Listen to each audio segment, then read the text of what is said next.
누가복음 4장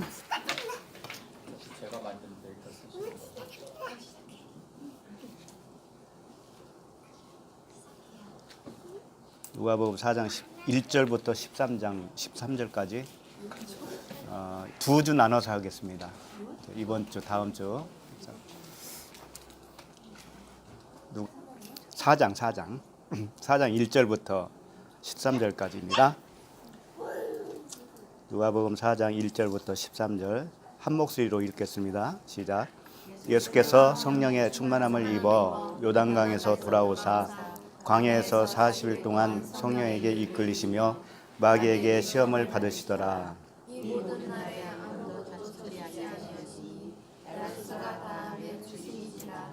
마귀가 이르되 내가 만일 하나님의 아들이었 이 돌들에게 명하여 떡이 되게 하라. 예수께서 대답하시되 기록된 바 사람이 떡으로만 사는 것이 아니라 했느니라. 마귀가 또 예수를 이끌어 올라가서 순식간에 천하 만국에 보이며 이르되 이것은 내게 넘겨준 것이므로 내가 원하는 자에게 주노라. 그러므로 내가 말씀하기에 하라면 다 내 것이 되리라.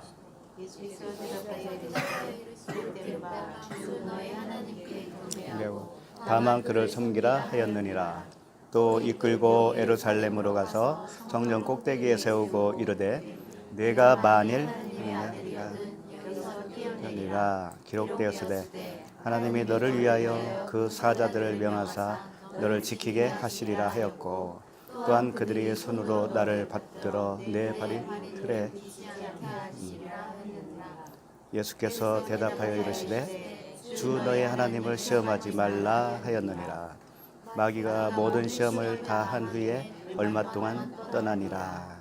네, 마귀가 모든 시험을 다 한 후에 얼마 동안 떠나니라. 완전히 떠나진 않았다는 얘기잖아요. 완전히 떠날 때가 언제겠어요? 응? 우리에게서 마귀가 완전히 떠나는 시기가 언제겠어요? 십자가의 죽음이죠. 예. 그게 죽어야 된다는 거예요. 그래서 자, 오늘 제목을 시험 받는 예수예요. 예수님이 시험을 받으셨단 말이죠. 근데 왜 예수께서 마귀에게 왜 시험을 받으실까? 예수님은 하나님이시잖아요. 죄의 모양은 있지만 죄가 없으신 분이란 말이에요. 그런데 그분께서 시험을 받으셨어요. 그리고 마귀는 무엇을 가지고 예수님을 시험했어요? 말씀이죠. 네, 말씀으로 시험을 했어요. 그럼 시험 받은 내용의 진의는 무엇일까? 이제 지금부터 이제 살펴보는 겁니다. 근데 이렇게 시험 받는 이유가 어디 있다고 생각하세요? 예수님이.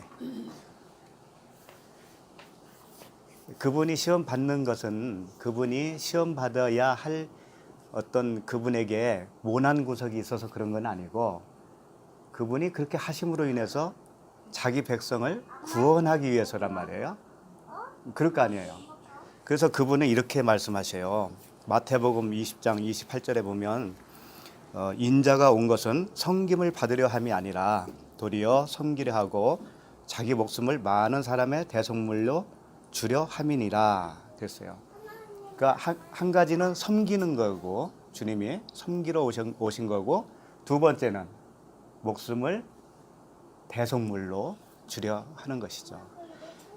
그러면 목숨을 많은 사람의 대속물로 주는 것은 뭐예요? 십자가의 죽음이신데 섬기는 건 뭐냐면은 섬기는 것은 가르치는 거예요. 자기의 그 모든 삶을 통해서 우리에게 가르쳐 주는 거예요. 그러니까 그분은 말씀도 하시고 귀신도 쫓아내고 병자도 고치고 오늘 이 말씀처럼 시험도 받으셔요. 이게 섬기는 거다 이게. 이 모든 걸 다 통틀어서 그분은 섬겨주시는 거예요. 그렇기 때문에 대신 시험을 받고 대신 죽으셨죠. 그러면 우리가 어떻게 생각하기 쉬우냐면 그분이 다 해주셨으니까 그러니까 우리는 그냥 가만히 있으면 되는가 보다 이렇게 생각하기 쉬워요. 근데 그렇지가 않아요. 왜 그러냐면 그분이 먼저 세례를 받으시고 시험을 받으시고 모든 여정을 끝나고 십자가에서 죽으신 그 모든 과정을 통해서 우리에게 뭘 보여주냐면 너희도 또 이런 과정이 있다. 너희도 또 동일한 이런 과정을 겪어야 되는 거다라고 하는 것을 알려주시는 거죠. 그러면 그분의 죽으심이 그러면 무슨 소용이 있어요? 우리가 다 겪을 건데 또 이렇게 생각하기 쉬워요. 근데 결정적인 차이가 있어요. 우리는 겪어도 이길 수 있는 힘이 없는 거예요. 우리에게는. 우리 자체적으로는 시험을 당하면 다 넘어질 수밖에 없고 십자가에 죽고 부활할 수도 없어요. 우리 스스로에게는 그런 능력이 없어요. 그래서 그분이 먼저 해 주시고 그분이 우리에게 오셔서 그 능력을 발휘해 주시는 거죠. 그래서 이런 말씀을 하셔요. 고린도전서 10장 13절에 보면 그냥 읽어 드릴게요. 사람이 감당할 시험 밖에는 너희가 당한 것이 없나니. 우리에게 감당할 시험 밖에는 당한 것이 없다 이거예요. 오직 하나님은 미쁘사 너희가 감당하지 못할 시험 당함을 허락하지 아니하시고 시험 당할 즈음에 또한 피할 길을 내사 너희로 능히 감당하게 하신다. 이게 무슨 말이냐면 우리가 살아가는 모든 일에 있어서 당하는 시험을 감당치 못할 시험을 주신다, 안 주신다 그런 얘기가 아닌 거예요. 이게 무슨 이야기일까요? 시험을 어떻게 생각해야 되냐면은 시험이라고 하는 것은 우리가 그러죠. 누구한테 어떤 상처되는 말을 듣고 내가 시험 받았다. 그런 걸 흔히 자기 마음 상한 것을 시험 받았다고 그러잖아요. 근데 성경적인 시험은 절대 그런 말씀이 아니에요. 그런 것을 시험이라고 하지도 않아요. 그 시험은 뭐냐? 오늘 예수님이 당하는 그 시험을 말하는 거예요. 예수님이 당하는 시험은 뭐냐면 철저하게 말씀 시험이거든요. 말씀을 굉장히 가볍게 생각해요, 사람들이. 뭐 그냥 예수 믿으면 천국 가지 뭘 이렇게 생각하기 쉽거든요. 근데 내가 가지고 있는 내가 취하고 있는 그 말씀이 곧 그 사람의 정체성이 된단 말이에요. 근데 내가 가지고 있는 내 안에 들어오신 그 말씀이 어떤 말씀인가에 따라서 천국과 지옥인 거예요. 그럼 시험이라는 건 뭐냐면 내가 시험 든 상태라는 건 뭐냐면 그 가짜 하나님 말씀, 가짜 말씀이 나를 주관하고 있을 때 그게 시험 들고 있는 그게 그런 상태라는 거예요. 그러면 지금 고린도전서에서 이야기하는 시험 당한다라고 하는 의미도 그 말씀, 율법 아래에 있는 그 상태를 말하는 거예요. 그 상태에서 피할 길을 준다고 그러잖아요. 피할 길은 뭐겠어요?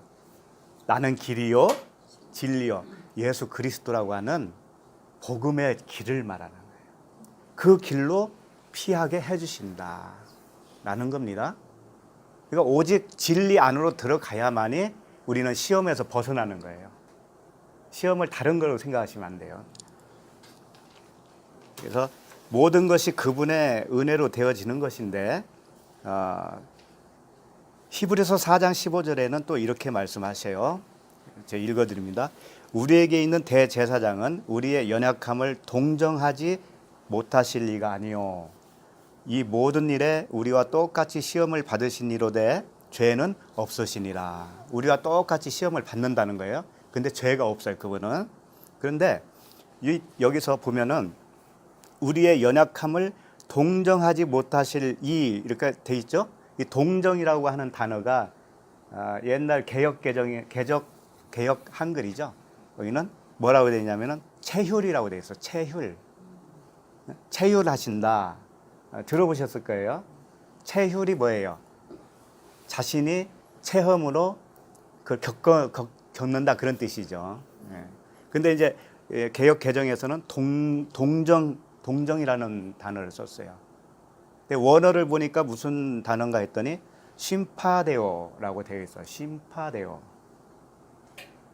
심파데오는 뭐냐면 함께 겪다라는 뜻이에요. 함께 겪다. 그러니까 이 말씀을 전에는 저도 이렇게 생각했어요. 아, 주님이 오셔서 몸을 입고 오셔서 하나님이시잖아요. 하나님이 사람의 모습을 가지고 오셔가지고 똑같이 식사도 하시고 잠도 주무시고 이렇게 사람이 어떤 것인가를 본인이 한번 체험을 한 것이다. 그래서 사람이 되어서 살아보니까 사람의 심정을 이해하는 거다. 이런 차원으로 생각을 했어요. 예? 그러니까 이제 뭐 그런 거 있잖아요. 병을 들어본 사람이 병 환자를 알 수 있고 가난했던 사람이 가난한 사람의 심정을 안다. 그런 차원으로 이해를 했었다고요. 그럴듯하잖아요. 그러니까 그러면 하나님은 육신을 입고 오지 않았으면 인간에 대해서 잘 모르겠네. 겪어보지 못했으니까. 하나님은 그런 차원으로 보면 안 되겠죠. 그분은 우리를 만드신 분인데 세포가 60조에서 100조라고 그러는데 이 세포 하나하나도 주님이 다 만드셨는데 우리를 모른다고 하면 이게 말이 되겠어요? 근데 이게 무슨 말이냐면은 우리의 연약함을 동정하지 못하실 리가 아니요 모든 일 위에 우리의 똑같이 시험을 받으신 이로되 라고 하는 것은 뭐냐면 우리가 죄인이잖아요. 그분이 죄인으로 똑같이 죄인이 되어져 주셨다 이거예요. 근데 죄는 없다고 그랬잖아요. 그러니까 모습은 죄인의 모습으로 오신 거예요. 그런데 죄는 없으셔요. 그분만 그래요. 그러니까 우리는 죄가 있죠. 그래서 그분은 우리와 똑같은 죄인으로서 죽으신 거란 말이죠. 원래 죄인은 없습니다. 죄는 없는데 우리의 죄를 덮어 씌우고 우리의 죄를 그분이 다 품에 안고 십자가에서 죽으셨다. 그런 뜻이죠. 그래서 우리를 도와주실 수가 있다. 그래서 이걸 이제 우리 그 교인들, 우리 형제 자매들에게 적용을 하는 말씀이 하나 있어요. 그게 베드로전서 3장 8절인데 마지막으로 말하노니 베드로가 지금 마지막으로 말한다는 거죠. 마지막으로 말하노니 너희가 다 마음을 같이하여 동정하며 형제를 사랑하며 불쌍히 여기며 겸손하며 이렇게 되어 있어요. 그러니까 우리 공동체에서 어떤 태도로 형제 자매 이 관계를 하게 되겠느냐, 어떤 모습으로 살아가는 것이 가장 바람직하냐, 이것은 마음을 같이하여 동정하며, 이 동정하며가 바로 최율 그거예요. 함께 겪다 그런 뜻이에요. 그러니까 함께 겪다라고 하는 건 이런 거예요. 예를 들면은 내가 율법 아래에 있다가 그 율법적인 삶을 살고 내가 죄인이라는 것을 깨달았잖아요. 그래서 죽고 부활을 했단 말이죠. 그런데 아직 그렇게 되지 않은 지체들이 있을 수가 있어요. 그 과정 속에서. 그러면 그 사람도 나와 똑같이 겪어야 되잖아요. 그 눈으로 보라는 거예요. 똑같이 겪어야 할 형제 자매로 보고 그들을 사랑하며 불쌍히 여기며 겸손하며 이렇게 하라는 거예요. 근데 여기서 겸손이 뭐냐면은 겸손이 뭐냐면 겸손은 이거예요. 울타리 치는다는 의미가 들어있어요. 울타리. 그 울타리는 뭐냐면 복음이냐 율법이냐 이걸 잘 울타리를 치는 거예요. 그래서 복음으로 대해주는 거예요. 그 형제를 한결같이. 이게 겸손이에요. 이게 겸손. 겸손은 체한다고 해서 겸손이 아니고 복음으로 섞인 복음을 하지 말고 순수한 그 복음으로 언약으로 은혜에 약속된 그 말씀으로 그 형제를 이끌어가는 거예요. 이게 겸손이라는 거예요. 이게 그렇게 하라는 거예요. 베드로가 마지막으로 한 말씀이 그 말씀을 한 거죠. 그러니까 우리 젊다고 하면 좀 그렇고 갓난 우리 자매 있잖아요. 자매도 그 과정을 겪어야 되잖아요. 그러니까 부모가 먼저 복음으로 다 이렇게 진리 안에 들어오고 또 아이를 그렇게 진리 안으로 이끌어가고 그 과정이 있으니까 오래 참고 끝까지 사랑해주고 그러는 거예요.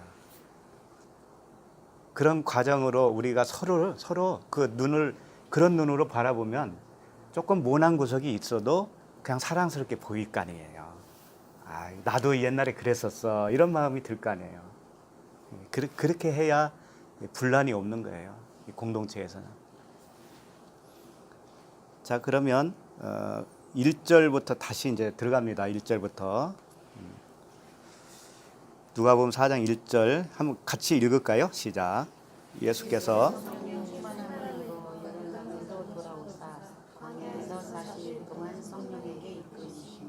네. 이제 성경 내가 자주 이제 말씀드렸지만은 성경 구조가 무지개 구조라고 그랬잖아요. 무지개 구조. 무지개 구조는 무지개라는 것은 언약인데 1일부터 7일째까지 창조가 이루어졌잖아요. 창세기에. 그런 패턴으로 계속 반복으로 굴러간다 이거예요. 그리고 이 애굽에서 가나안까지 들어가는 여정이 있죠. 그 여정으로 계속 굴러가는 거예요, 이게 성경이.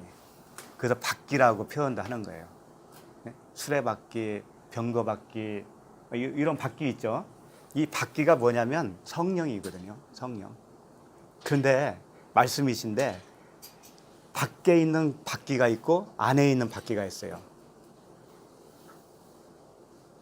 그게 무슨 뜻이냐면 말씀이 이끌어 가요. 우리를 이끌어 가는데 밖에 있는 바퀴가 있어요. 밖에. 근데 그 안에 있는 바퀴가 또 있어요. 이게 뭐냐면 겉과 속이잖아요. 겉의 바퀴는 율법의 말씀이에요. 표면적인 말씀이에요. 네? 근데 그 안에 있는 바퀴는 뭐냐면 보이지 않아요. 보이지 않지만 성령의 바퀴예요. 복음이에요. 은혜이고 언약이에요. 그것은. 겉에 있는 바퀴는 율법이기 때문에 하라 하지 말라의 행위를 요구하는 거예요. 근데 그 성령의 바퀴는 뭐냐면 우리를 언약으로 해주신 언약. 은혜. 그래서 이 두 바퀴가 우리를 인도해 가는데 병거바퀴라고 들어봤죠. 병거는 뭐냐면 애굽에서 이제 가나안을 향해서 홍해를 건너오잖아요. 이스라엘 백성이. 그때 누가 추격을 해요? 애굽 군대 병거 타고 오잖아요. 병거 타고 쫓아오죠. 그들이 어디로 몰아가요? 자꾸 홍해로 몰아가죠. 그들이 왜 몰아가는 거예요? 죽이려고 그러는 거잖아요. 물에 빠져 수장시키려고 그러는 거예요. 사실은 하나님이 그렇게 세팅을 하셨어요. 물에 빠져서 죽게 그들을 추적시키는 거예요. 그게 뭐냐면 율법이에요. 그래서 병거바퀴는 율법을 말하는 거예요. 그래서 추적을 해서 너 죄인이지? 라고 하는 것을 끝까지 얻어내고야 말겠다. 네가 죄인이라는 것을 그 시인할 때까지 내 그 시인을 얻어내고 말겠다. 이게 병거예요. 병거. 근데 불병거라고 들어봤어요? 불병거는 또 뭐예요? 엘리야와 엘리사 사이에 불병거가 있어요. 근데 엘리야가 불병거를 타고 올라갔다고 그러는데 불병거를 타고 올라간 게 아니에요. 잘 보면 엘리야와 엘리사를 분리를 했어요. 불병거가.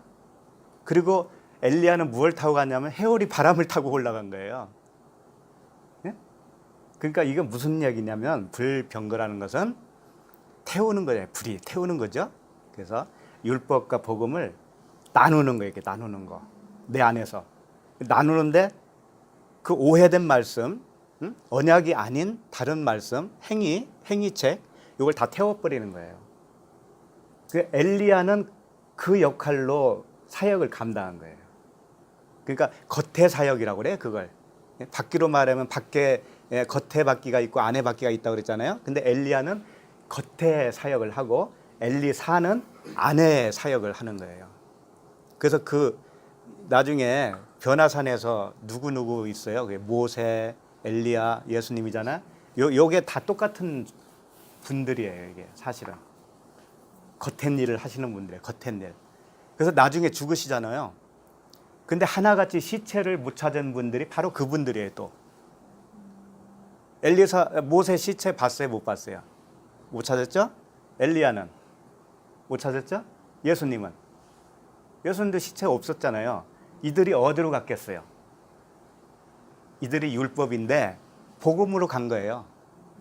그러니까 시체가 따로 있는 게 아니란 말이에요. 네? 말씀은 하나예요. 항상 하나인데 우리가 착시 현상이라고 뭐 그렇게 얘기해도 돼요.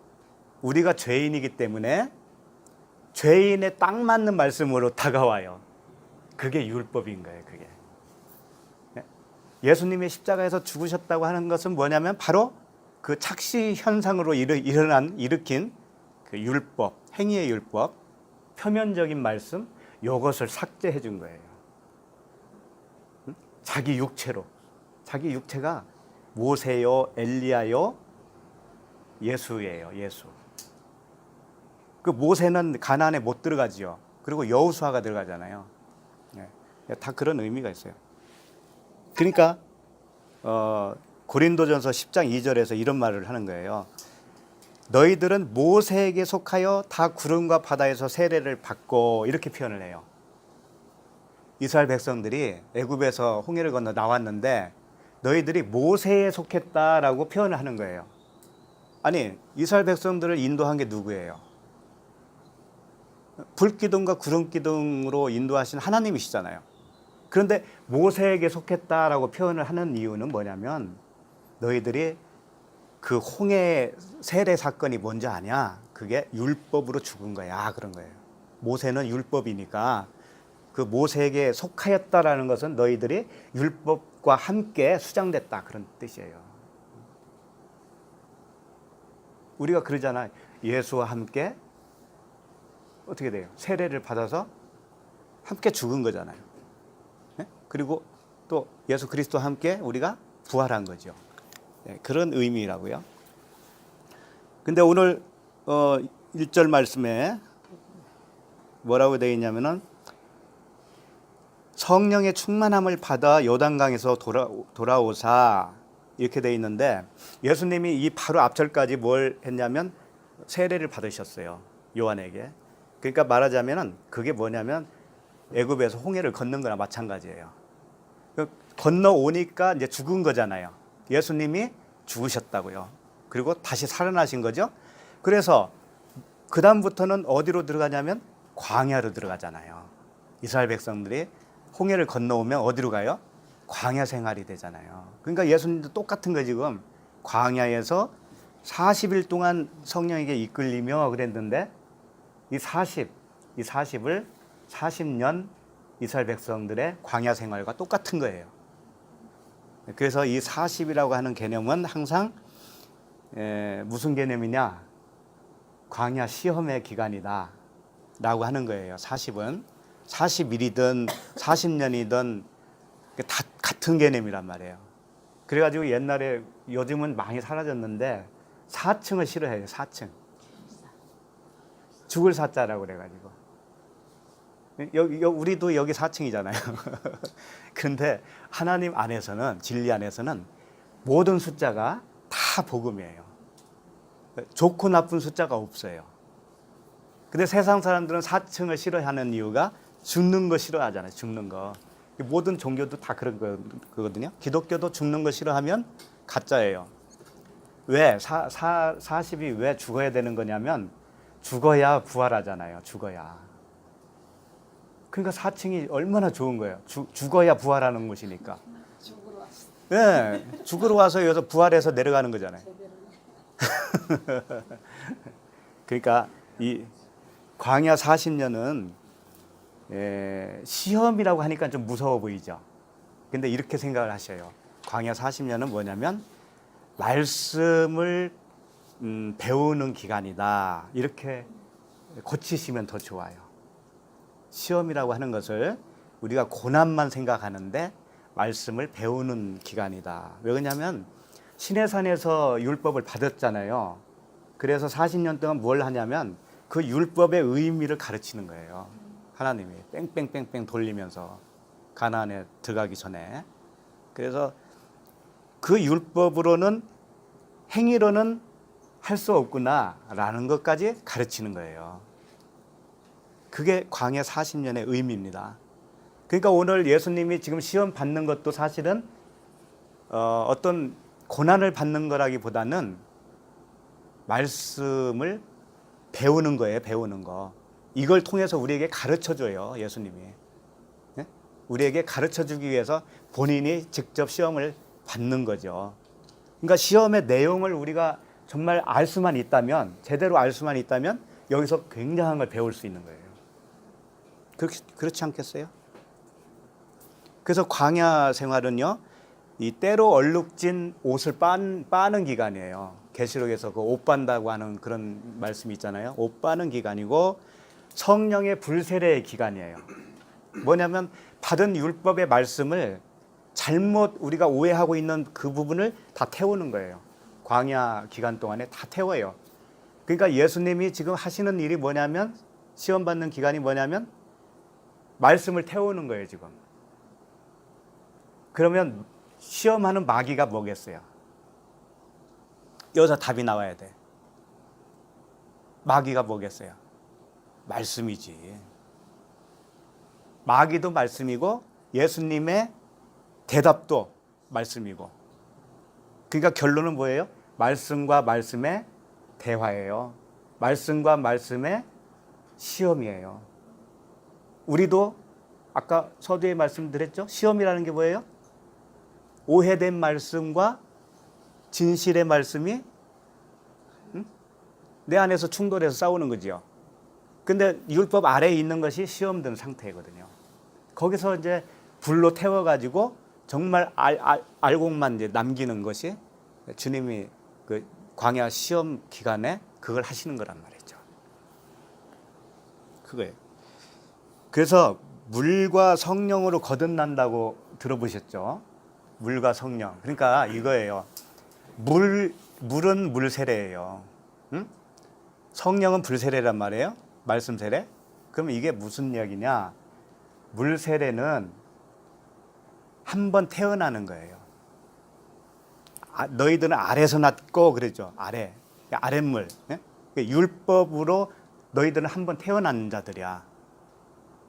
아니 말씀을 받으면 신이라고 그랬잖아요. 그러니까 율법이든 뭐든지 간에 말씀을 일단 받으면 한 번 태어나는 거야. 말씀이라고 하는 모태에서 태어나는 거예요. 그 니고데모가 그랬잖아요. 다시 모태로 들어가야 됩니까? 그랬잖아요. 그게 맞는 말이라니까. 다시 모태에 들어간다고 하는 의미는 뭐냐면 진짜 말씀의 모태에 들어가는 거예요. 그러니까 성령, 복음의 그 약속 은혜의 말씀에서 다시 태어나는 거예요.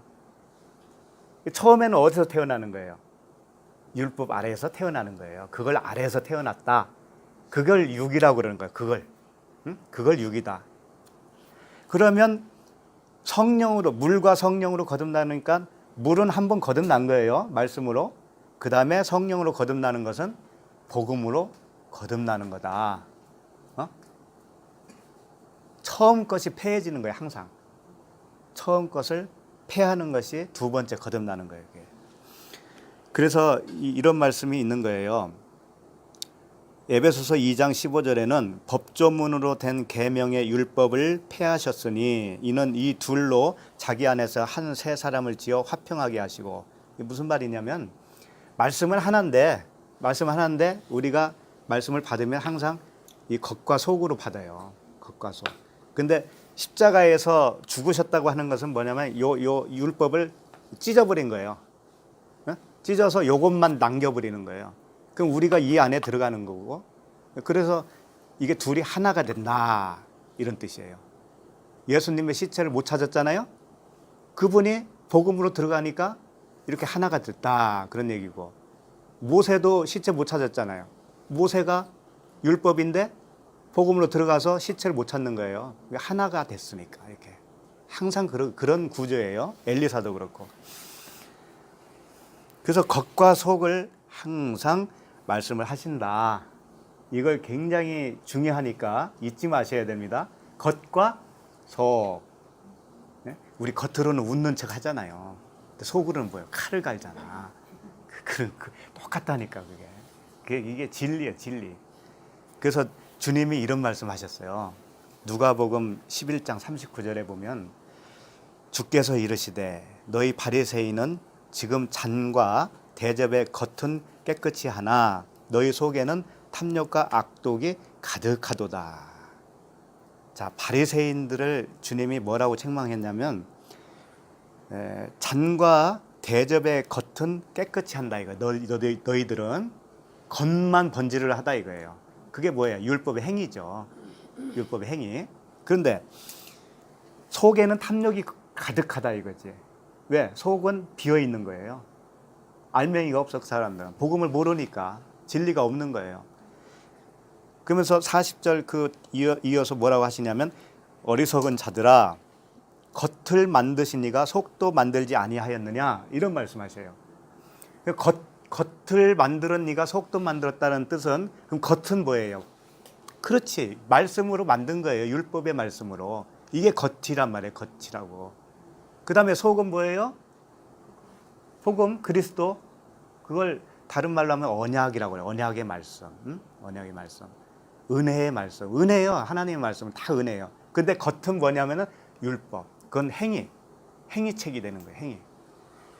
그게 겉과 속이에요. 그런데 그 다음 절에 뭐라고 하냐면은 그러나 그 안에 있는 것으로 구제하라 그래요.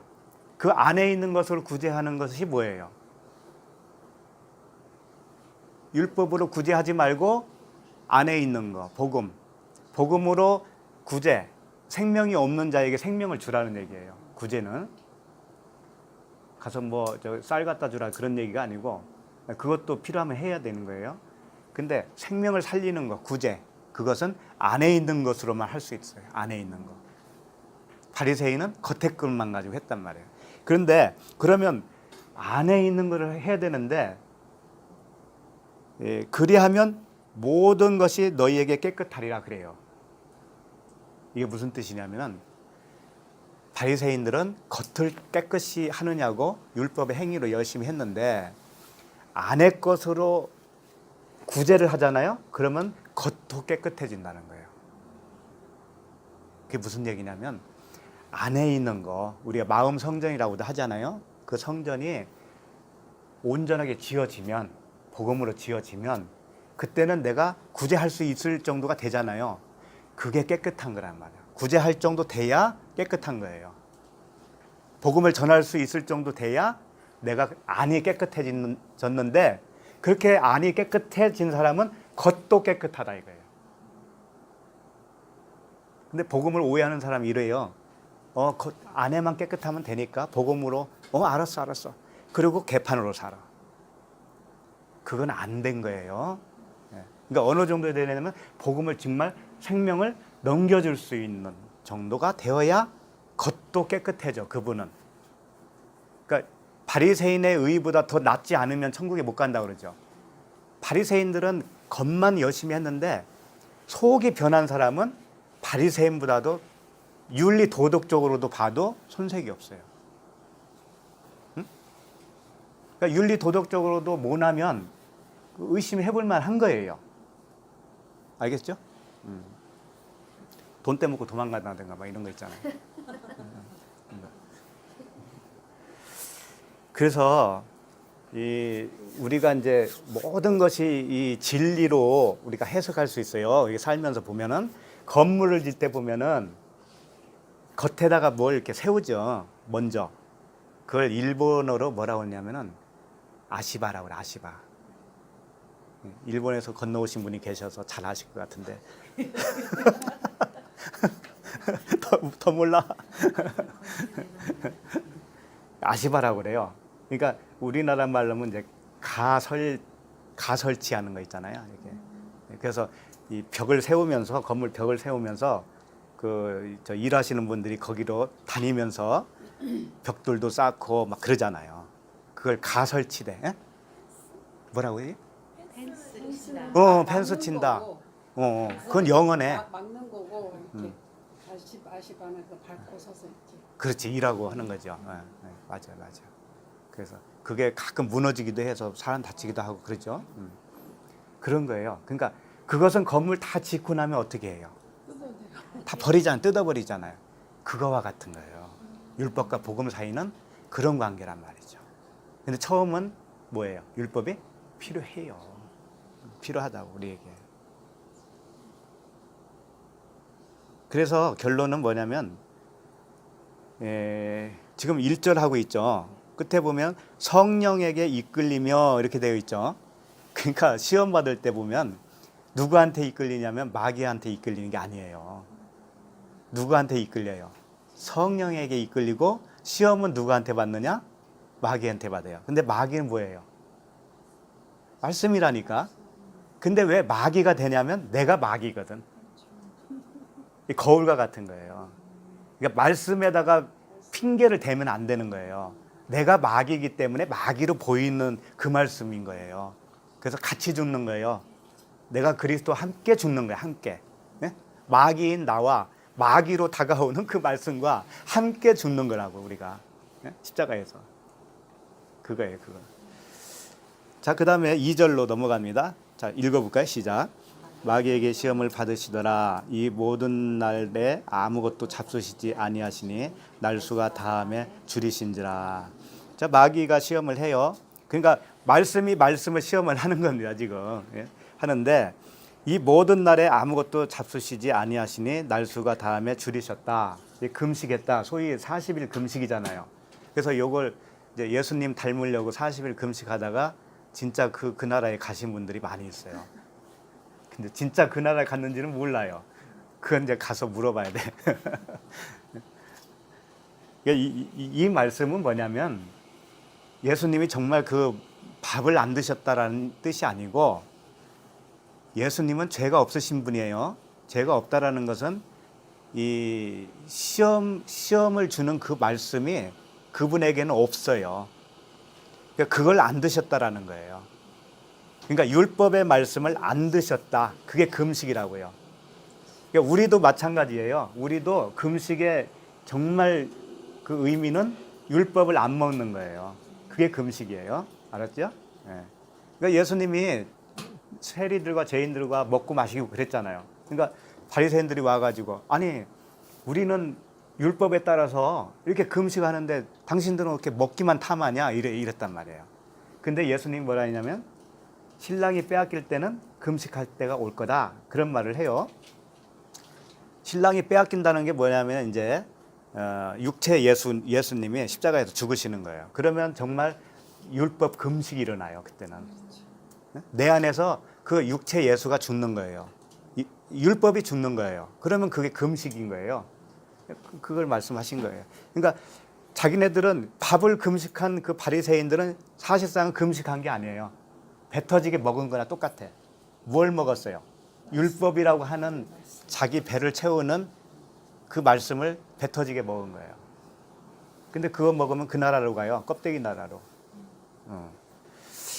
자, 그래서 마귀에게 시험을 받으시더라 그랬습니다. 여기 이제 마귀가 나왔습니다. 마귀가 나왔는데 이 병행 귀절이 있어요. 예수님이 이 시험 받는 이 말씀이 마태복음에도 나오고 마가복음에도 나와요. 네? 지금 여기 누가복음이잖아요. 근데 마태복음에 이 똑같은 말씀이 이런 말씀이 있어요. 찾을 필요는 없고요. 마태복음 4장 10절에 이에 예수께서 말씀하시되 사탄아 물러가라. 여기서 사탄이 나와요. 근데 여기 누가복음에서는 사탄이 안 나와요. 그냥 마귀만 나와요. 그러니까 무슨 얘기냐면 사탄과 마귀는 뭐다? 같다. 응? 그런 말씀을 지금 제가 드리는 거예요. 사탄, 마귀는 뭐예요? 같은 건데 뭐예요? 말씀이다. 그리고 내가 마귀고 사탄이다. 그런 거예요. 그래서 마귀는 중상자, 비방자, 디아블로스라고 그래요. 예. 고소자. 이게 고소하는 게 뭐예요? 결국은 율법이잖아요. 너 죄인 맞지? 이렇게 하는 게 이제 율법이잖아요. 사탄은 뭐냐면 대적자. 베드로가 그랬잖아요. 예수님이 십자가에 죽으셔야 된다고 그러니까 그러면 안 됩니다, 우리 주님. 주님이 죽으시다니 말도 안 되죠. 이렇게 하니까 뭐라 그래요? 사탄아, 내 뒤로 물러가라 그랬단 말이에요.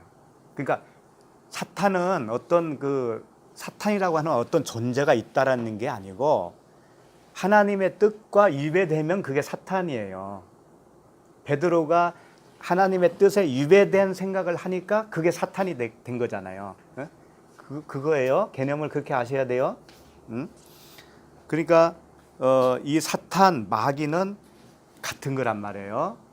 그러니까 이 베드로에게도 사탄 뭐 이렇게 말씀하셨지만은 그 유명한 유다 있잖아요. 유다. 요거 이제 조금 중요하니까 잘 들어보셔요. 유다가 있어요. 유다. 가론 유다가 뭐 했어요? 예수님을 팔아서 은 30을 챙긴 분이잖아요. 잘했어요? 못했어요? 네? 네? 잘했어요? 역시 수준이 달라요. 잘한 거예요.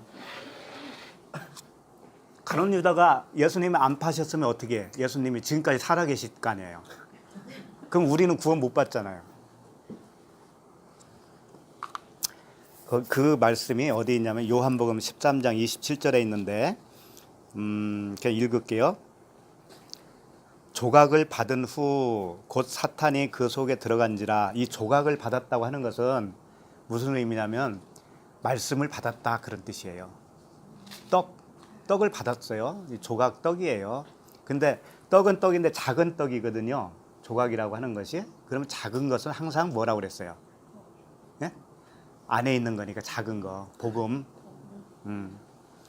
그 조각을 준 거예요. 예? 그 조각을 누가 받았어요? 가룟 유다가 받았어요. 그러니까 조각을 받은 후 곧 사탄이 그 속에 들어간지라 이렇게 되어 있다고요. 그러면 가룟 유다에게 사탄이라고 하는 존재가 있어서 쏙 들어갔다고 생각했을 거 아니에요. 예? 근데 조각을 받은 것이 사탄이 들어간 거하고 똑같은 거예요. 말씀이 들어갔다 이거예요. 말씀이 사탄이에요. 예? 그러니까 가룟 유다에게 사탄이 들어갔다고 하는 것은 뭐냐면 너 빨리 예수 죽여라, 팔아라 라고 하는 말씀일 거 아니에요. 그런데 그 말씀의 의미를 가룟 유다가 알아야 그걸 행동으로 옮길 수 있는 거예요. 가룟 유다가. 여러분 같으면 하겠어요? 예수님 가서 팔아라, 선생을 팔아라 하면은 아무리 내가 비양심적이라고 해도 그거 하겠어요? 못 하잖아요. 가룟 유다가 했다는 것은 뭐예요? 복음을 깨달았다는 것이. 복음을 깨달아야 예수를 팔지. 안 그래요? 그 말이라고요. 사탄이 그 속에 들어간지라. 이에 예수께서 유다에게 이르시되, 예수님이 또 부연으로 말씀을 하셔요. 뭐라고 하냐면은 내가 하는 일을 속히 하라. 속히 하래. 예수님이 하라고 해서 한 것뿐이잖아요. 그러면. 근데 왜 가룟 유다를 욕해? 가룟 유다는 복음이에요. 알고 보면. 자, 계속 볼까요? 마태복음 26장 24절을 한번 보죠. 여기 찾아보죠. 여기는 찾아봐. 마태복음 26장 24절.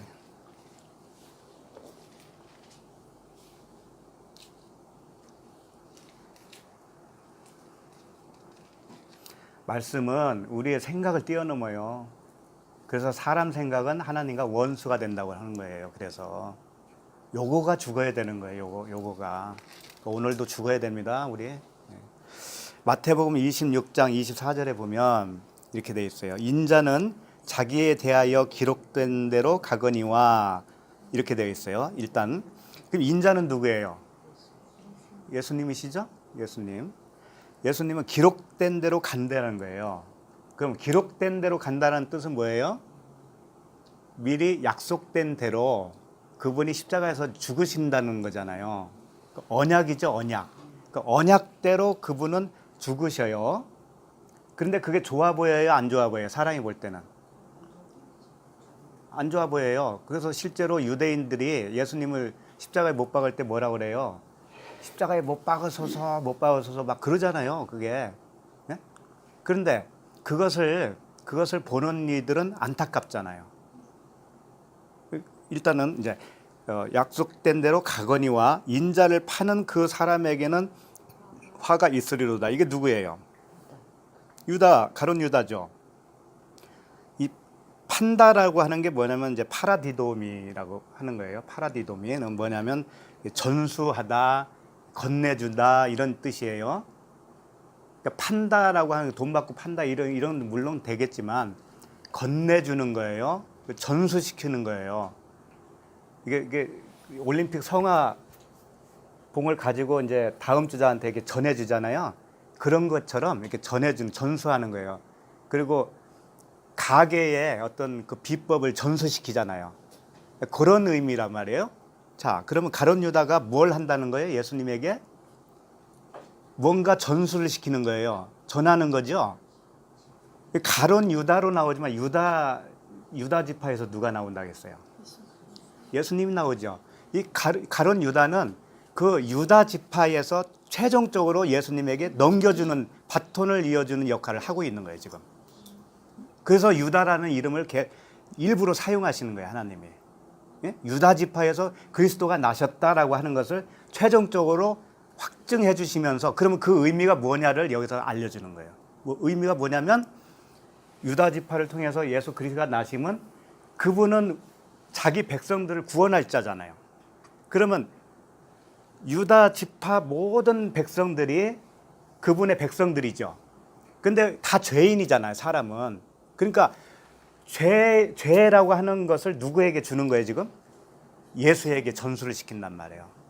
나의 죄, 유다 지파의 모든 죄를 예수라고 하는 그분에게 전수를 시키는 거예요. 그걸 누가 하고 있어요? 최종적으로 가룟 유다가 하고 있다고요. 응? 그러면 예수님은 그걸 가지고 어떻게 해요? 십자가에서 죽으시잖아요. 자, 그런데 봐요. 여기서 인자를 파는 그 사람에게는 화가 있으리로다 그러죠. 그럼 이렇게 딱 들으면은 가룟 유다가 예수를 팔았으니까 화가 있어야 당연하지 그러잖아요. 그런데 이게 예수님 자신을 유다를 통해서 표현한다는 걸 아셔야 돼. 응? 이게 무슨 뜻이냐면은 예수님이 십자가에 죽으시는 게 화를 당하는 거예요, 안 당하는 거예요? 화를 당하는 거지. 우리가 당할 화를 그분이 대신 당하는 거잖아. 죽는 게 화 당하는 거지. 죄의 값은 사망이니까. 그러니까 자신이 기록된 대로 간다라고 하는 것도 화를 당하는 거예요. 그렇죠? 근데 가룟 유다도 자기를 팔았으니까 화를 당하는 거예요. 그러면 무슨 얘기냐면 가룟 유다와 예수는 같은 거다. 같은 거다. 그런데 그 다음 절이 문제야.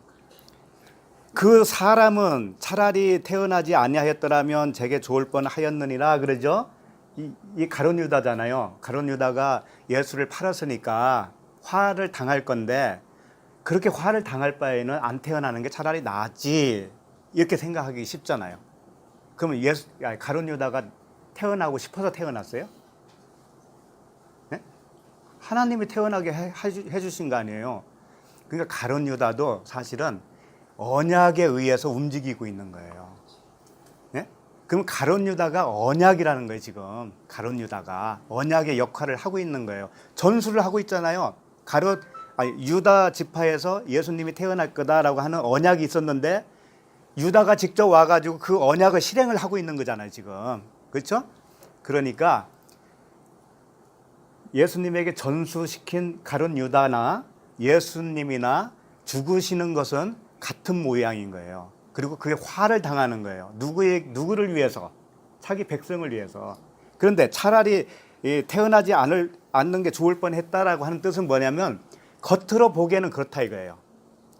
예수님이 봐봐요. 예수님이 십자가에서 죽는 것은 겉으로 보기에는 안 좋아 보이니까 베드로가 죽으면 안 됩니다 그랬지. 예? 그런 맥락인 거예요. 그리고 가룟 유다가 그 건네준 과자 빵을 받고 밖으로 나갔어요. 이제 예수를 팔려고. 그걸 겉으로 보면 어떻게 돼요? 나쁜 거예요? 좋은 거예요? 나쁜 거잖아요. 겉으로 봐서는 그런 의미라고 이것도. 겉으로 보기에는 차라리 태어나지 않는 게 좋았는데 이걸 안으로 보면 어떻게 돼요? 그러니까 우리가 육신이잖아요. 육신. 육신으로는 그냥 천국에 못 가는 거죠. 그러면 육신만 봐서는 차라리 안 태어나는 게 낫잖아요. 그렇죠? 그런데 육신이 죽으면 어떻게 돼요? 완전히 내용이 바뀌어 버리는 거잖아요. 안으로 볼 수가 있는 거죠. 그러면 뭐예요? 좋았잖아요. 태어나는 게 좋았잖아요, 우리가. 그렇게 되는 거예요. 그러니까 겉으로는 화당하는 것 같고 겉으로는 태어나지 않는 것이 좋을 뻔했는데 안으로 뒤집어 보면 그게 좋은 거라는 거죠. 예수님이 죽어야 인류가 구원을 받으니까. 예? 그래서 그것을 가룟 유다가 어떻게 표현을 해주냐면 목 매달아서 죽어요. 목 매달아 죽는 것은 자기 목숨을 잃는 거예요. 자기 목숨을 잃는 자마다 뭐라 그래요? 다시 찾는다 그러잖아요. 그리고 또 다른 면에서는 창자가 배가 터져서 창자가 흘러나왔다 해서 이 창자가 뭐냐면 너희 신은 배다라고 하는 말씀 들어봤어요? 너희 신은 배. 육적으로만 욕심으로 탐욕으로 살고 있는 그런 자들, 바리새인과 같은 자들, 율법 아래에 있는 자들, 그런 자들이 뭐예요? 자기 배가 신이야.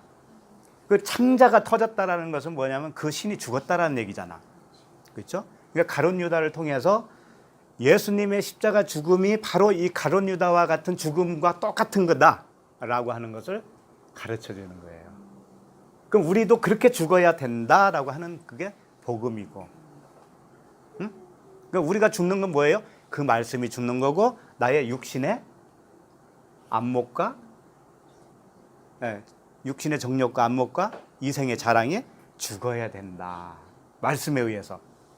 그게 복음이 들어오면 다 죽게 되어 있어요. 그것은 자동적으로. 힘들 거 하나도 없는 거예요. 듣기만 해라. 듣기만. 믿음은 들음에서 나니까. 근데 무슨 말씀을 들어야 된다? 그리스도의 말씀. 안에 있는 말씀을 들어야 된다 이거예요.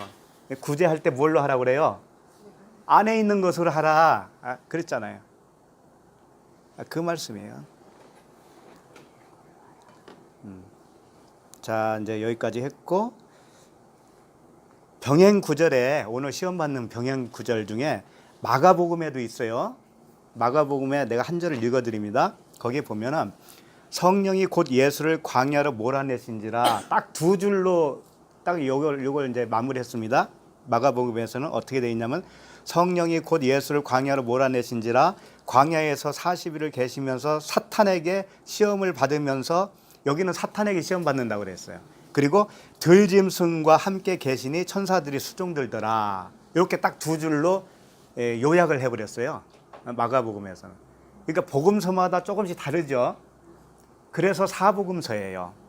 사복음서가 합쳐져 가지고 하나로 뜻이 모아지면 그것이 진리예요. 그래서 예수님이 옷을 이게 두 벌을 남겨놓고 가셨잖아요. 그분이 속옷과 겉옷이죠. 근데 속옷은 누가 취했잖아요. 누가 취했어요? 제비를 뽑았잖아요. 제비. 예? 속옷은 제비를 뽑았어. 제비를 뽑힌 사람이 누구냐면 아들됨이에요. 아들됨.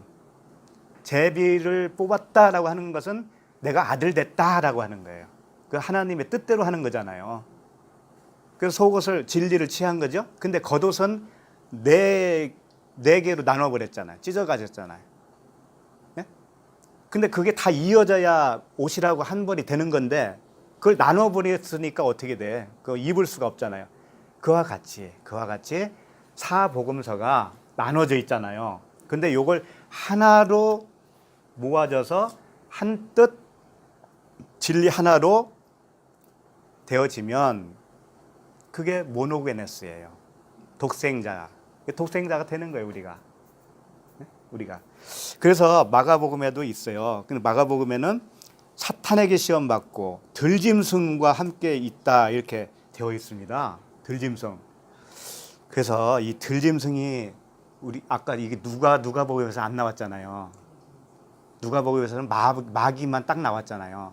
사탄도 안 나왔잖아요. 사탄은 마태복음에서 나왔잖아요. 근데 이 누가복음에서는 사탄, 들짐승 이게 나왔어요. 들짐승이 뭐냐 이거지. 그래서 이거 이제 여러 개 말할 수는 있지만은 한 군데만 말씀드리면은 여기는 좀 생소하니까 찾아볼까요? 디도서 1장 12절이에요. 디도서 1장 12절.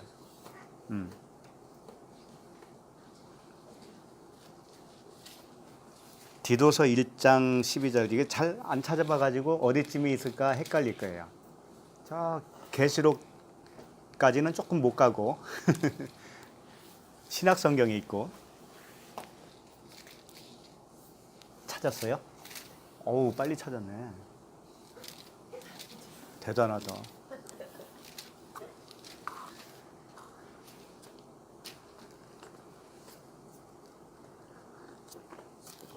거기 보면은 그레데인 중에 어떤 선지자가 말하되 그레데인들은 항상 거짓말쟁이며 악한 짐승이며 배만 위하는 게으름뱅이라 하니, 이 말씀이에요. 여기서 보면은 뭐가 나오냐면 거짓말쟁이 나오죠. 첫 번째. 그 다음에 짐승 나오죠. 그 다음에 게으름뱅이, 배만 위하는 게으름뱅이. 이 세 가지가 나와요. 이 세 가지가 사실은 우리 그 인간의 본질을 이야기해 준 거예요. 네? 인간의 본질, 우리의 정체성입니다. 이제 요게 죽어야 된다고 하는 거예요. 근데 이 말씀이 왜 이렇게 튀어나왔냐면은 사도 바울이 그레데인 중에 어떤 선지자가 말하되 그랬잖아요. 이 그레데라고 하는 나라가 있어요. 섬나라예요. 섬나라인데, 소아시아에 있는 섬나라인데, 그 섬나라에 어떤 선지자가 있었다라는 거지. 예? 근데 그 선지자가 뭐라고 했냐면은 그레데인들은 항상 거짓말쟁이고 항상 악한 짐승이고 게으름뱅이다. 이렇게 이제 선지자가 외쳤다라는 거죠. 그럼 이 그레데인이라고 하는 의미를 왜 여기에 부각시키느냐? 그레데라고 하는 섬나라인데 사도행전에도 몇 번 나와요. 그 저기 오순절 성령 임할 때 그때도 여러 사람들이 왔다 그러잖아요. 거기에 그레데인들이 또 소개되고 있다고. 와가지고 방언하는 거 보면서 깜짝 놀래. 쟤네들이 우리나라 말 하네, 막 이런다고요. 그레데인이 소아시아 사람들인데, 근데 섬이야, 섬. 바다 안에 있는 섬이야. 그 의미가 있어요. 바다는 물고기예요. 근데 거기서 살고 있는 물고기에 해당되는 아주 뭐랄까 복음으로 들어오지 못한 상태. 네? 물고기가 해변에서 이제 낚여가지고 나와야 되는데 아직 못 나온 상태. 그게 이제 율법 아래에 있는 사람들을 의미해요. 근데 그레데인 중에 어떤 선지자는 이제 사실상 한 BC 600년경, 예수님이 태어나기 전에 한 600년경에 활약하던 선지자인데 에피메니데스라고 하는 선지자라고 해요. 실제로 생존해 있는 그 당시 있었던 사람인데, 이 사람이 이제 그런 유명한 말을 남겼는데 사도 바울이 지금 그걸 인용을 하는 거예요. 그걸 인용을 해서 그레데인들은 이렇다. 근데 이게 사실상 왜 이런 말을 하느냐면은 이 인간이라고 하는 게 이런 것이다라고 하는 거예요. 인간이라는 게 세 가지로 요약한다, 그런 뜻이에요. 그러면 뭐냐면, 자, 한번 보자고요. 처음에 뭐예요? 거짓말이잖아요. 거짓말쟁이. 그래서 우리를 거짓 선지자라고 그래요. 왜? 하나님의 말씀을 우리는 오해해서 붙들고 있기 때문에 그 말씀을 가지고 내가 말하는 것마다 다 거짓말하고 있는 거예요. 네? 그래서 거짓 선지자, 거짓말쟁이 이렇게 표현하는 거예요. 그 다음에 짐승은 어디서 살아요? 들에서 살잖아요. 광야에서 살잖아요. 가나안에 못 들어간 광야, 아직 배회하는, 광야에서 배회하는 말씀을 배우고 있어요. 그러니까 사람은 아직 안 된 거예요. 아직은 짐승 차원이야. 특히 남자를 짐승 같다고 그러잖아요. 짐승 만똥이다. 네? 짐승 만똥이다. 아, 짐승만도 못한 한술 더 떠셔. 그래, 맞아. 아, 짐승이야. 짐승 출발했구만. 그다음에 배만 위하는 게으름뱅이는 뭐냐면, 배만 위한다라고 할 때 이 배는 자기 배를 채워야 우리는 살잖아, 일단은. 채우는 게 말씀인데 그 잘못된 말씀을 채우고 있는 그런 상황이에요. 그러니까 그걸 뭐라고 하냐면은 뱀이라고도 하고 용이라고도 하고 마귀라고도 하는 거예요. 이 배만 위하는, 배가 너희의 신이야 라고 하는 그 사람은 마귀 사탄이라고 하는 거예요. 그 사람은. 그러면 이 세 가지를 요약하면 뭐예요? 처음에 거짓 선지자, 그 다음에 짐승, 그 다음에 마귀, 예? 마귀 또는 사탄, 용, 뱀. 그래서 그러잖아요. 계시록에 큰 용이 쫓겨나니 뭐 옛 뱀, 곧 마귀라고도 하고 사탄이라고도 하고. 예? 옛 뱀, 용, 사탄 이게 다 같은 거라고요 지금. 배가 신인 사람들이에요, 그 사람들이. 이게 이제 의미를 알겠죠 이제. 예. 그러니까 우리가 육신의 생각으로 살고 있기 때문에 말씀을 보면 육신의 그 눈으로밖에 못 봐요. 하나님을 볼 때. 그래서 그 내 육신의 눈으로 보는 그 말씀이 그 용이고 뱀이고 사탄이고 마귀다 그런 뜻이에요. 말씀이 원래 그런 존재는 아니에요. 나에게 있어서 그런 거예요. 내가 잘못 보고 있기 때문에. 예. 그래야지 오해하면 큰일 나요. 하나님이 어떻게 용이고 그러겠어요.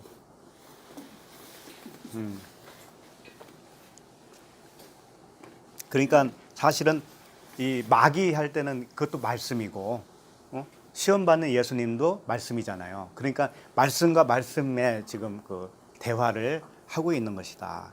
그런 측면으로 봤으면 좋겠습니다. 자, 이 모든 날에 이제 2절 하는 거예요. 누가복음 2절. 오늘 3절, 4절까지만 할 거예요. 마귀에게 시험을 받으시더라. 이 모든 날에 아무것도 이거 했네. 이거 했네. 자, 그다음에는 3절. 그렇죠. 마귀가 이르되 내가 만일 하나님의 아들이어든 이 돌들에게 명하여 떡이 되게 하라. 이제 첫 번째 시험이 왔습니다. 그렇죠? 근데 오늘 그 시험 받는 내용이 세 가지로 요약됩니다. 첫 번째가 지금 그 돌을 떡이 되게 하라 그거죠. 그 다음에 두 번째는 뭐냐면 5절, 6절, 7절에 천하만국을 줄 테니 나에게 절하라 그런 거였어요. 그 다음에 9절, 10절, 11절 보면은 성전 꼭대기에서 뛰어내려라. 그럼 천사들이 안전하게 너희를 지켜줄 거다. 네, 그거예요. 네? 그 말씀입니다. 이 세 가지예요. 세 가지. 근데 이 세 가지 시험이라고 하는 것은 사실 이거예요. 내가 육신이기 때문에 그 말씀이 육적인 말씀이라고 그랬잖아요.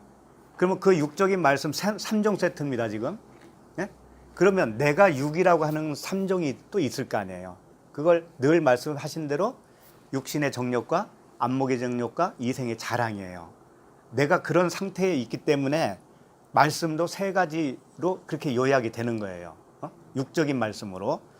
그러니까 이것을 다각도로 설명을 하시는데 다 볼 수는 없지만은 창세기에 보면은 하와가 선악과를 딱 보고 느낀 점이 있었죠. 거기다 느낀 점을 딱 적어놨잖아요. 창세기 몇 장이에요? 그게 저기 하여튼 있어요.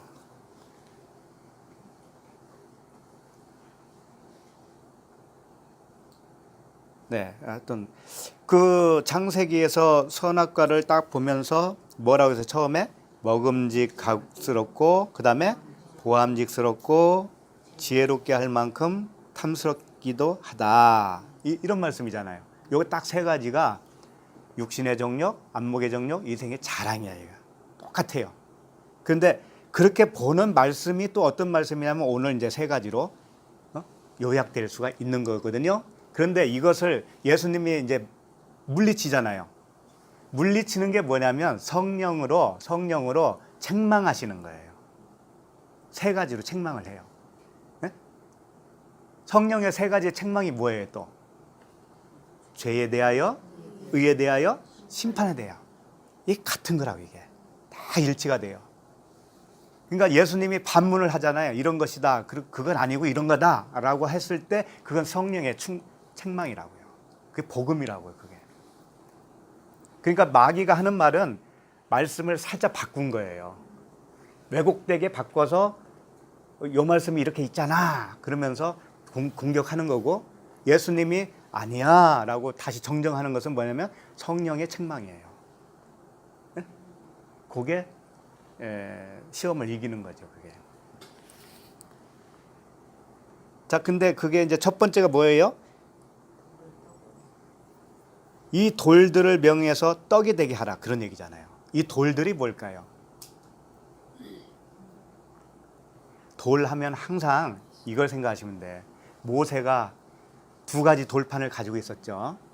그거예요. 왜 두 가지냐? 율법과 복음이라고 있잖아요. 그것도 예수 그리스도라고 있잖아요. 예수와 그리스도. 근데 그 하나야 하나. 둘은 아닌 건데 그렇게 우리에게 다가오는 거예요. 겉과 속으로 오는 겁니다. 그러니까 이 돌들을 명해서 떡이 되게 하라고 하는 것은 잘 보셔야 됩니다. 이게 뭐냐면은 첫 번째 돌이에요. 이게 그 깨야 하는 돌판이에요. 십계명 돌판 깼죠? 그건 율법을 깨야 된다 그런 뜻이잖아요. 예수님이 그걸 해주신 것이 뭐예요? 십자가에서 죽으신 거잖아요. 자기 육체를 깬 거잖아요. 그 첫 번째 돌판을 깨야 두 번째 돌판으로 새겨지는 말씀이 됩니다. 자, 일단 그렇게 아시고, 그러면 지금 마귀가 뭐라고 한 거냐면 이렇게 한 거예요. 이 돌들을 명하여 떡이 되게 하라 그랬잖아요. 이 떡은 뭐냐면 떡은 생명의 떡이 되게 하라 이런 뜻이에요. 그러니까 쉽게 말해서 이 돌은 율법의 돌이라고 그랬죠. 그걸 명해서 생명의 말씀이 되게 해라 그런 의미예요. 그럴싸하잖아요. 그럴싸하죠? 그게 맞는 말 같잖아요. 율법이 복음으로 돼야 되는 거 맞잖아요. 근데 명하면 안 되는 거예요. 이것은. 근데 이것은 명하라고 그랬잖아요. 명하라. 네? 이것은 명해서 되는 게 아니라고요. 그럼 어떻게 해서 되느냐면은 쳐서 깨트려서 되는 거예요. 이것은. 네? 그래서 이렇게 한 거예요. 그 반석이 있죠. 반석. 모세가 지팡이로 반석을 처음에는 어떻게 해요? 친다고요. 치니까 거기서 물이 나왔어요. 그리고 한참 가다가 두 번째 반석이 나와요. 그때는 주님이 하나님이 뭐라고 해요? 치라고 하지 않고 명하라 그랬잖아요. 명하라. 그렇죠? 그러니까 첫 번째 돌은 명하면 안 되는 거예요. 첫 번째 돌은 뭐예요? 쳐야 되는 거예요. 쳐야 되는 거예요. 쳐야 거기서 물이 나오는 거예요. 그러면 지금 이 사탄은 어떻게 하냐면은 치지 말고 명하라고 한 것과 똑같은 거예요. 그러면 친다는 것은 죽는 거란 말이죠. 돌이 깨지는 거죠. 그럼 예수님이 어떻게 해야 되는 거예요? 죽어야 생명의 떡이 되는데 마귀는 지금 무엇을 요구하고 있냐면 너 죽지 말고 네가 하나님이니까 이걸 명령으로 해서 생명의 떡으로 만들어라. 이런 뜻이라고요.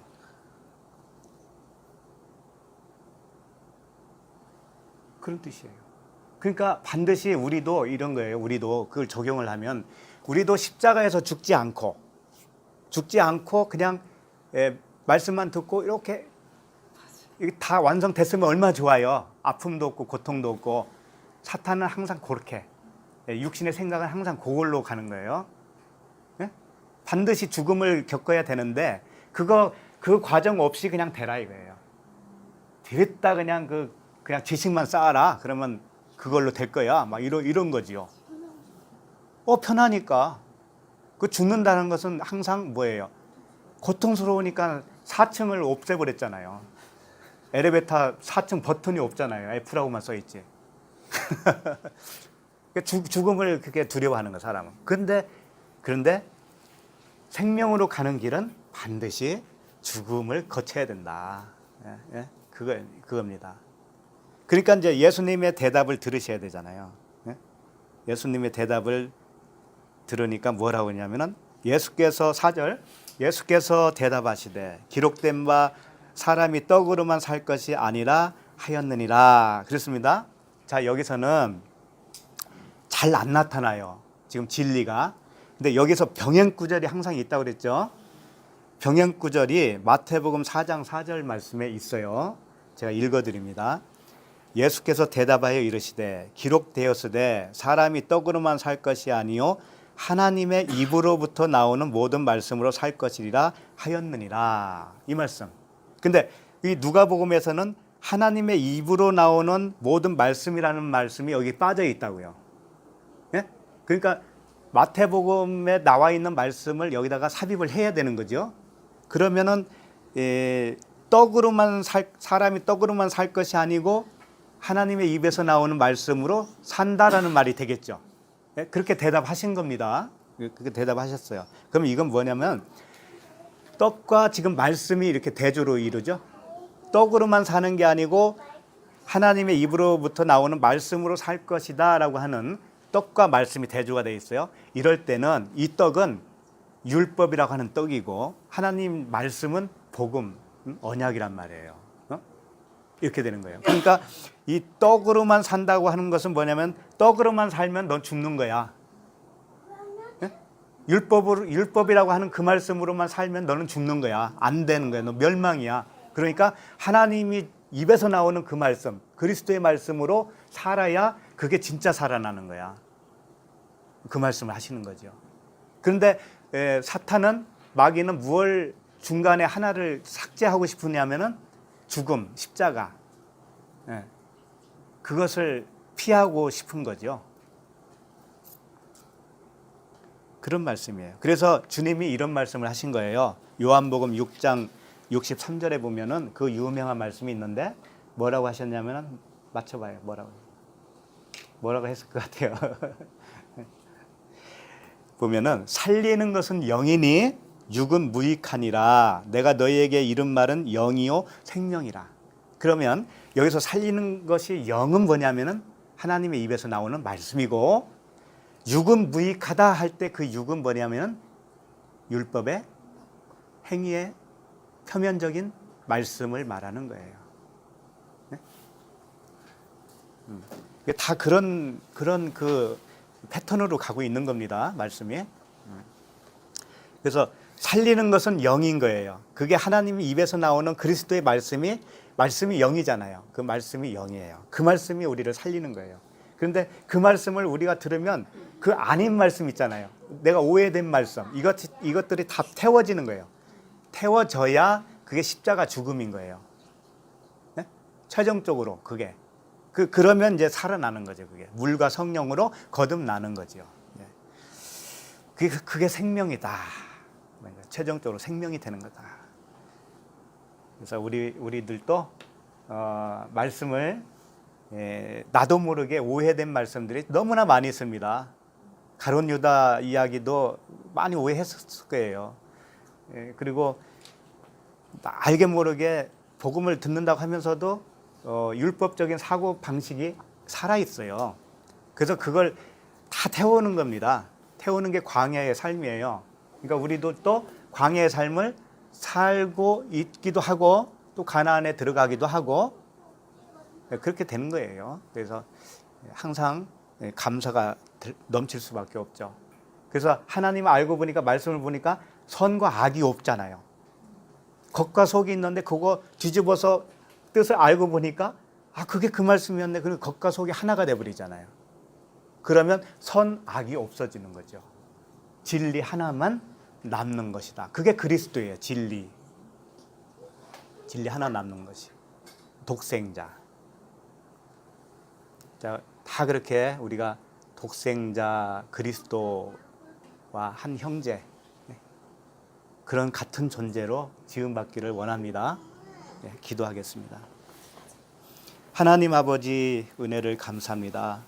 이 마귀의 시험은 다른 것이 아니라 말씀으로 오는 시험이었습니다. 말씀이 시험이 되는 이유는 우리 자신이 육신의 생각과 육신의 눈으로 그 영의 눈과 귀가 멀어 있기에 걸려 넘어지고 그 말씀을 잘못 오해하고 있어서 일어난 일인 줄 압니다. 십자가를 통과하지 말고 생명에 이르라는 그 마귀의 속삭임이 우리 육체의 생각이었습니다. 아버지께서 우리의 생각을 온전하게 변화시켜 주시옵소서. 태우고 쳐서 우리를 주님 앞으로 인도하여 주시옵소서. 이제 우리 안에 환하게 빛으로 다가오시는 우리 주님을 찬양합니다. 예수 안에 있는 그리스도를 발견하고 그리스도와 한 몸을 이루게 하심을 감사합니다. 이 기쁨을 빼앗기지 않도록 평강으로 인도하여 주시옵소서. 예수 그리스도 이름으로 기도합니다. 아멘.